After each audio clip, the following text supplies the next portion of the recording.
আজকের গল্প ১৬ কলা পূর্ণ।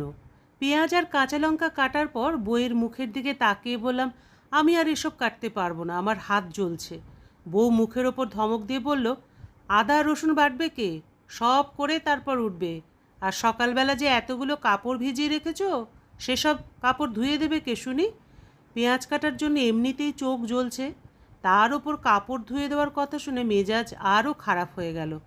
বউকে কিছু বলতে যাব, এর মধ্যেই ও আবার বলে উঠল, তাড়াতাড়ি হাত চালাও, কাপড় ধুয়ে পুপুলকে রেডি করে দিতে হবে, ওর স্কুল বাস আসার সময় হয়ে যাচ্ছে, সব মনোযোগ দিয়ে করবে। আর আমার আজ ডাক্তারের সাথে অ্যাপয়েন্টমেন্ট আছে, তোমার সাথে না গেলেও চলবে, ড্রাইভার সাথে গেলেই হবে। বসে বসে রসুনের কোয়া ছুলছি আর ভাবছি, কোন ভূতের খপ্পরে পড়ে এই মেয়েকে বিয়ে করেছি। মানুষ বিয়ে করে শান্তিতে থাকে, আমি আছি অশান্তিতে, একেই বলে কপাল।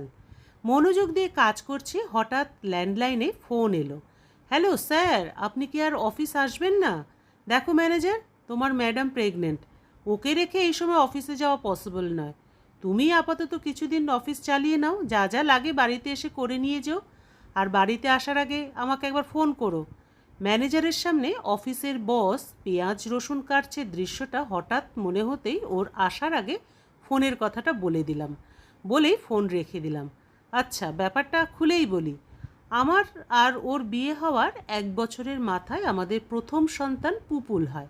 পুপুলকে কোলে নিয়ে আমার ঠাকুমা বলেছিল, এবার একটা মেয়ে হলে 16 কলা পূর্ণ হয়। সেই সময় ঠাকুমার কথা শুনে আমার বউ কানে কানে বলেছিল, খবরদার, আর কোনো বাচ্চার কথা মাথায় নেবে না, এটাই শেষ। আর যদি কখনো কোনো ভুলে আমি কনসিভ করেই ফেলি, তাহলে সেই দায় তোমার। এরপর প্রেগনেন্ট আমি হব না, তুমি হবে। কথাটা যেন মাথায় থাকে। যাই হোক, মাস 7 আগে বউ এসে বলে সে আবার প্রেগনেন্ট। আমি তো আকাশ থেকে পড়লাম, কারণ অনেক আগে সে প্রোটেকশনের দায়িত্ব দিয়েছিল আমার ওপর। আমি কাচুমাচু করেছি। এমন সময় বউ বলে উঠল, দোষ করবে তুমি আর ফল ভোগ করব আমি? দাঁড়াও, দেখাচ্ছি মজা। আজ থেকে তোমার অফিস যাওয়া বন্ধ, বাসায় কোনো কাজের মানুষ থাকবে না, বাড়ির সব কাজ তুমি করবে, না হলে খবর করে ছাড়বো। হাজার হোক বউ বলে কথা, কথা না শুনে উপায় নেই। তারপর থেকে সংসারের সব কাজ আমি করছি। সে রানীর মতো পায়ের উপর পা তুলে দিয়ে অর্ডার করছে। সকালবেলা ঘুম থেকে উঠে সম্পূর্ণ বাড়ি ঝাড়ু দিই, আর সে রানীর মতো ঘুম থেকে উঠে এসে বলবে, টেবিলের নিচে ঠিকমতো ঝাড়ু দেওয়া হয়নি, আবার ঝাড়ু দাও। উপায় না দেখে আবার ঝাড়ু দিই, তারপর মুছে রান্নাঘরে যাই। সেখানে সব থালা বাসন ধুয়ে রান্না করি। কতদিন যে খোঁটা দিয়েছে আমার থালা বাসন ধোয়া নাকি পরিষ্কার হয় না। পরে শেষমেশ ইউটিউব থেকে থালা বাসন ধোয়ার টিউটোরিয়াল দেখে থালা বাসন ধোয়া শিখেছি। ছেলেটা ওর মায়ের মতো শয়তান হয়েছে। দুদিন পর পর ওর মায়ের কাছে নালিশ করে ওর স্কুল ড্রেস নাকি আমি পরিষ্কার করে ধুতে পারি না। মনে মনে বলি আমি, বাবা তুই যদি কাপড় ধুতি তাহলে বুঝতি কাপড় কাচতে কত কষ্ট।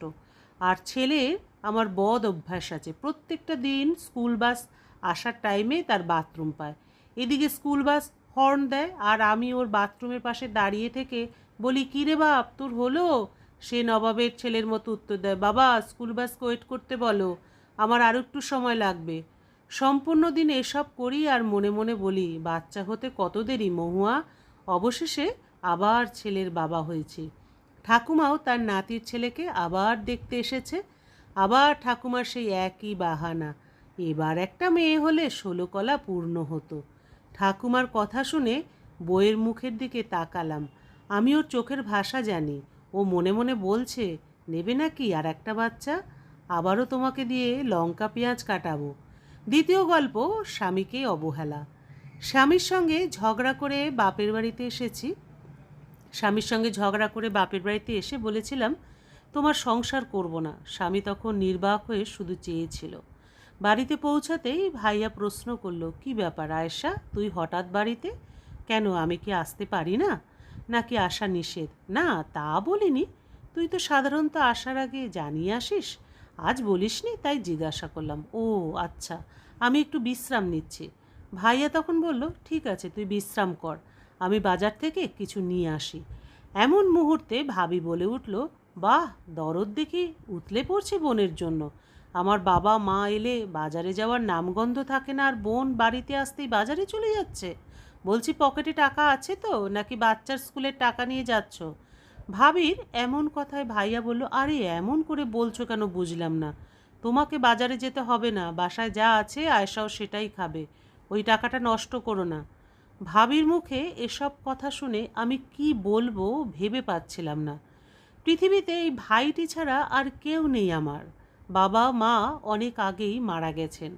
ভাইয়া থাক, বাজারে যেও না, আমি থাকার জন্য আসিনি। এই দিকে যাচ্ছিলাম তাই ভাবলাম তোমাদের দেখে যাই। এখন তো দেখা হলো, আমি চলে যাচ্ছি। মানে এখনই যাবি? হ্যাঁ ভাইয়া, এখনই যেতে হবে। আচ্ছা ভাবি, ভালো থাকবেন, সময় পেলে আমার বাড়িতে আসবেন ঘুরতে। আচ্ছা। এরপর আর একটি কথাও না বলে সোজা স্বামীর বাড়িতে চলে এলাম। স্বামী আমাকে দেখে মিটমিট করে হাসছে। হাসার কিছু নেই, ভালোবাসি বলেই ফিরে এসেছি। হ্যাঁ জানি। শোনো, তুমি রান্না বসাও, আমি বাজার থেকে কেনাকাটা করে আসছি। আসলে বিয়ের পরে যদি সুখের কোনো স্থান থাকে সেটা স্বামীর বাড়ি। স্বামীর বাড়ি থেকে ঝগড়া করে একবার নিজের বাবার বাড়িতে যান, বাস্তবতা বুঝবেন, কে আপন কে পর তা স্পষ্ট হয়ে যায়। গল্প এখানেই সমাপ্তি। আবার দেখা হবে পরবর্তী আরেকটি গল্পের সাথে।